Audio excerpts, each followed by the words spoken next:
Hi, we're Rosita and LaRonda, and we are a root design company. And we've been getting a lot of questions. People are wondering what our zone is, what we do exactly, who we are, what our business model is. So we thought we would just use this video to kind of clarify some of that stuff and to share with you the things that we've learned along the way that we think have really helped us.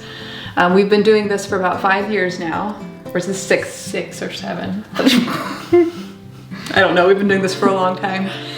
And we are in zone 5B/6A. She says sometimes we're right on the edge of the two zones, and sometimes it goes colder, sometimes warmer. Right, we're in the Ohio Valley. So currently outside there's almost a foot of snow and we're getting another 8 to 12 inches, they say. So we get a lot of cold winters and then really hot summers. So it's a real fun growing zone. Not. But it is, if you know how to grow in it. Well, right. and anybody can grow flowers, but you just have to know what your zone can handle, right, and what you can handle in your zone. Find out what works well. Work with the seasons. Work with your zone instead of trying to work against it. Right. Exactly. That's what we'd like to say. Yeah, so root design is our side hustle, and by that we mean that we both work full-time jobs. We have a family business and we run the office end of that. So that we just do root design in the bookends. Early mornings, late at night, weekends, holidays. Yes, all of that. And we are sisters and we're not married. So that's why we have time to do all of this. It is very time consuming. It is. And I think if we didn't have this unique situation that we have, we probably wouldn't be able to do all the stuff that we do. Right. So if you're looking to get rich quick off of starting a flower farm this year, you've never done it before, don't watch this video. This is not the channel for you. This is a reality check. For all those dollar signs in your eyes. We see your bubble and we're about to pop it. No. Not truly. No, really not. We really do want to encourage people to grow flowers. Right. We just want to encourage a sort of a realistic picture of it. Exactly.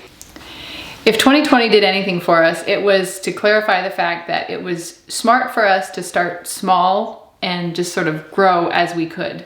To start Root Design, we didn't actually borrow any money. We had some of our own savings. We invested some initial costs. Yeah. Like we literally, I think only had like $2,000 or $3,000 to start with. And a lot of that went for seeds, for tubers, for landscape fabric, just real basic stuff. We don't have a greenhouse yet. We don't. We don't need one. We kind of could use one, but we can do it without. Yeah. I'm the one who starts all the plants, so I think we need a greenhouse. But we've made it so far without, grow lights. I guess we did use some of our initial startup for grow lights to heat mat, things like that. We just started with the basics. And I think as long as you have earth, as long as you have seeds, as long as you have a hoe or a tiller or something to work the ground with or to make your holes a trowel, you really do not need that much else. If you're gonna scale your flower production, if you're gonna grow big and have tons of flowers and bouquets and things, there are things you are probably going to need down the road. But to start with, you need to figure out, do you actually enjoy growing flowers? If you've never grown them before, it is a lot of hard work. Are you okay with that? Do you enjoy that? Or is it something that you're gonna invest a lot of money in? They're gonna be like, well, I don't actually really enjoy it. Bunny trail, but basically I think what I'm saying is just start small once. Start with what you have and then grow as you can. And I think it was about our second year or third year, we just thought, oh, let's just grow all the flowers. Like we knew that starting out. We started real slow. We just grew a few things we knew how to grow and whatever. About our third year, we really expanded. We had greedy January eyes. It happens to everybody. In January, you kind of forget the heat of summer and all the hard work, the backaches and everything. You just think everything was just this, you just had this dreamy picture of your garden and you're just gonna add all the flowers to it. And that year almost broke us. That was a terrible year. I did not enjoy it much at all. But we realized that our model is a side hustle. And so we didn't have time to go to market. So we had no time to even sell the flowers that we grew. So it's kind of a reality check for us. And we decided, okay, we have to get really clear on what our purpose and our mission is and then stick to that. I think we've done pretty good with that. Yeah. We've done a lot of pivoting. We have. When we started Root Design, we went in with the mindset that we're not going to have a lot of startup costs, and we're probably not going to turn a profit in the first 5 years or so. We decided to take about 5 years, just kind of an arbitrary number, I think, to see if we can learn all the things we need to learn, because there are a lot of things to learn when you're starting flowers from seed and growing them, growing conditions, how to start them, make sure you don't have disease and stuff in your flowers, how to sell them. Yeah. So there's lots to learn. So we decided to take 5 years kind of as our education. Neither of us have any kind of a background in horticulture or, don't have any kind of degrees. So we just decided to take 5 years to learn how to do that, with the intent then at the end of the 5 years to decide, do we want to keep on going or do we want to stop? We actually gave ourselves that freedom every year, I think. Yeah. And just so the 5 years starts over again the next year. That's how it's been, because it's at least your set. So well, we did last year make a little more of an effort though to become profitable. Right. Okay. We basically just reinvested everything that we made with our flowers, weddings, etc., into actually infrastructure and perennials and that kind of thing. But along with that, what I would say is it's really, really important. We learned this a few years in, to set goals and to set SMART goals. You may have heard of those before. Specific, measurable, attainable, relevant, and timely. And once you know what your goal is, it's a whole lot easier to hit it versus just, I'm going to grow flowers and maybe I'll sell them and maybe not. So that's going to look different for everybody, but we finally got a little smarter with our goals. I think it is okay in the beginning just to learn how to grow flowers, right, and not put too much pressure on yourself to sell them right off the bat. If it's a side hustle, if you're doing it like we did it. Right, but that's your goal. Your goal is to learn how to grow flowers. That's your SMART, measurable, attainable goal. Yes. So, yeah. Eventually you're going to have to probably turn a profit, or what's the point of doing this? But yeah. It becomes a very expensive hobby if you're not going to turn a profit. Right. So if you decide you're going to do this as a job, that you want to make money on it, it's very important to establish your brand. And this is something I don't feel like we know a lot about, but we did a lot of digging into that and figuring out, okay, what is a brand? How do we become a brand? Took a lot of podcasts, blog posts, bogus YouTube videos to figure out that we are our brand. And that's just something I would like to say to every beginning flower farmer. You don't have to try to be something or somebody you're not. You're not Floret. You're never going to be Floret. You are you, and the world needs you. So along with that, I would say, if you want a compelling brand or a brand that people relate to, be authentic, be honest, tell stories, make what you love, and the people will find you. And then you don't really even have to work on your brand unless you want to work on yourself, Right. But if you are authentic and if you are your brand, then just do the things that make you comfortable. Pivot in the directions that you want to go with your business. Mm-hmm. Do the things you want. Do the things you love. Do more of that. Mm-hmm. And out of that, I think, kind of develops a brand. Mm-hmm. That's sort of what we found for ourselves. Right. It might be different for you. I don't know. But just don't stress about it. We'd also like to say that you get to be the hero in your own story if you decide to start a flower farm. And by that I mean nobody's coming to save you. You're gonna plant these flowers and then you have to harvest them, you have to sell them, all that. I don't know, somebody might come and save you, but be prepared for a lot of hard work. You might cry yourself to sleep at night. If you know that going in, maybe you won't give up when you get there.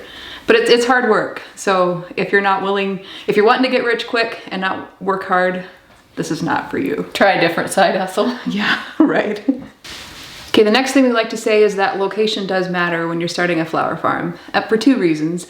So if you're in the desert in Arizona, maybe don't try a flower farm. That might be kind of hard. But also, we're in rural Ohio, if I can say that word. We're not close to any big cities, so our customers are the dear rednecks around us. Not all of them are rednecks. No. There are some very classy people here too. We're rednecks. But, okay, so somebody next to Columbus, Ohio is gonna have a whole lot easier time selling 300 CSA bouquets than we are in Cambridge. And that's just the hard reality. So I think you need to take that into consideration. You can work through that. You can drive to Columbus to sell your flowers. But location does matter when you're starting a flower farm. And I think that should determine the model that you build your flower farm on. So there are a bunch of ways to sell your flowers besides going to farmers markets. And we might touch on that later. So we started growing flowers because we love flowers. I mean, that probably makes sense. But I think there's such a need for beauty. And I think for me, keeping that in front of my mind, just remembering that when I'm working, especially when it's really hard work, I have a backache, it's February and we're planting ranunculus in freezing weather, just knowing that the end result is going to be worth it. It's going to be beautiful. Keep that in front of my mind. And I like to think of it that even as a flower farmer, your product isn't actually flowers. You know, this might be a little poetic and idealistic, but your product is hope, and it's beauty, and it's courage, and flowers are just your medium. Because flowers are not really essential. You don't need them to live, except I think you do. Right. I really think you do. We all need hope. We need beauty. Right. We need that sort of pause in the middle of everyday life and to see things that make us think about better things. Right. And if 2020 taught me anything, that was another lesson I learned. Flowers are essential. I feel like a preacher. And our final point would be that you're going to be better served by learning how to adapt and pivot than just sticking to your original goal. Like it's the end all be all. We have pivoted probably 20 times. Every year we pivot a little bit more. Right. We take time to, at the end of every year, to kind of reevaluate and see, okay, do we still want to do this? Is this worth the years it's taking out of our life? So far we've said yeah. But then we also then take that time to kind of refine, redefine. We don't get too attached to our ideas, I would say. We try to talk about what worked and what didn't work, and then find a new plan for what we would like to do. Right. Cut out the stuff that doesn't work. Part of the reason we pivoted away from doing weddings was because it just doesn't really jive with a full-time job outside of this side hustle. So that was part of the reason why we decided to try to sell more of our own flowers instead of doing weddings. They are high stress. No. I feel like you handle the stress well. I don't enjoy that level of stress or the challenge quite as much. Actually, that wasn't our last point. My last point is that we didn't make any money. No, what I want to say is that Rosita's pay last year was a Chick-fil-A meal. Actually, that wasn't my last point. My last point is, I think I've made this point 3 times before, but we have friends that come up to us sort of worried, like hesitating. Are you guys making money? We're doing very just dear fine. and concerned friends. I know. We're doing just fine. Except for no, we aren't making money. We aren't. No. I think she paid herself with the Chick-fil-A meal last year, and that was pretty much all she took. But I think I would like to say that that's the business model we consciously chose 5 years ago, so we're okay with it. It does get a little disheartening when you're out there working in the blazing sun and you're like, for nothing, but it's not. We also say that gardening is its own reward. So far, it pretty much has to be. Pretty much has to be, you're right. So there it is, whether you wanted it or not. There's the lessons, I would say a few of the lessons we've learned as a side hustle. It's easy to get tunnel vision and just, I have to learn how to grow flowers and whatever, but know what motivates you. I think you have to get really clear on why you're doing this, because you're gonna need that to sustain you through the hard times.